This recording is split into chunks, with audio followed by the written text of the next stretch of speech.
Is October 7th a genocide? It wasn't a genocide, no. By your own definition. Yeah. So you say you're Palestinian. That's great. Do you think Israel has a right to exist? Of course. Okay, then we can agree. Yeah. That's a big statement. Do you think that anti-Semitism is real? Of course. Okay, great. Then I really don't have much to disagree with you on. Before his assassination, Charlie Kirk used his platform to defend the great state of Israel and the Jewish people on college campuses across the country. Here with reaction is best-selling author Noah Tishby, Israel's former special envoy for combating anti-Semitism. Great to have you, two-time New York Times best-selling author. You're very well-versed in this topic, but I want to get your reaction before we talk about broad issues. Your reaction to Bibi Netanyahu. He actually spoke about Charlie, his life, his impact, his legacy. Listen to this, get your reaction on the other side. He said, one of my greatest joys as a Christian is advocating for Israel and forming alliances to defend Judeo-Christian civilization. The people on the extremes, the Islamists, the radical Islamists, and their union with the ultra-progressives, they often speak about human rights, they speak about free speech, but they use violence to try to take down their enemies.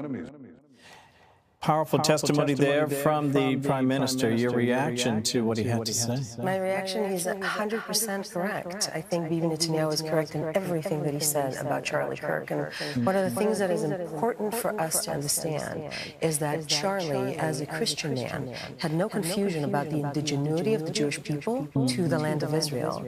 And as a great man, he had no confusion as to who's right and who's wrong in the Middle East. There are two sides in the Middle East. One side is on the side of modernity and progress and human rights and liberty, and the other side is on the side of jihadism. And you can actually divide the Middle East based on this parameter and this prism. One side is a good side, and that is Israel. The other side is the bad side, and that is jihadism, that is Hamas.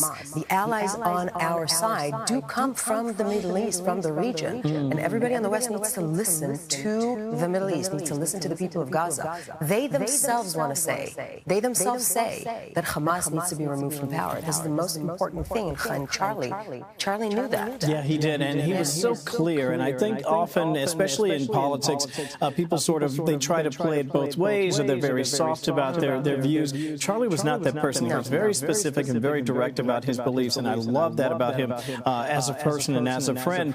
Unfortunately, there have been lots of criticism from others who've even weighed into this topic. Let me share just a little bit about Kristen Chenoweth. We've got about 30 seconds or so. She faced I thought, really unfair criticism and backlash because she said she appreciated just some of Charlie's perspectives. Your reaction when you hear this idea that even if you say nice things about someone who just suffered a horrific murder, people still come after you? It's horrible. I actually have the same reactions. When I posted about Charlie, I got a lot of backlash. I got a lot of hate. I added a note afterwards to say it's okay if you don't agree with some of his opinions, but can we please agree that this is absolutely unequivocally wrong? And I got to say, Kristen spoke, and Chris Pratt spoke, and Arnold Schwarzenegger. Yes. But I would have liked to see more Hollywood people actually speak about this. Somebody who was defending free speech was assassinated in cold blood. I would have liked to see liberal Hollywood speak up about this more. I'd like to see that happen a lot more too. Noah Tishby, by the way, your earrings are on point. Thank you They're so much. Thank you for spending time with us today. We appreciate that. We're going to take a quick time out as we continue right here on Fox and Friends. So go away.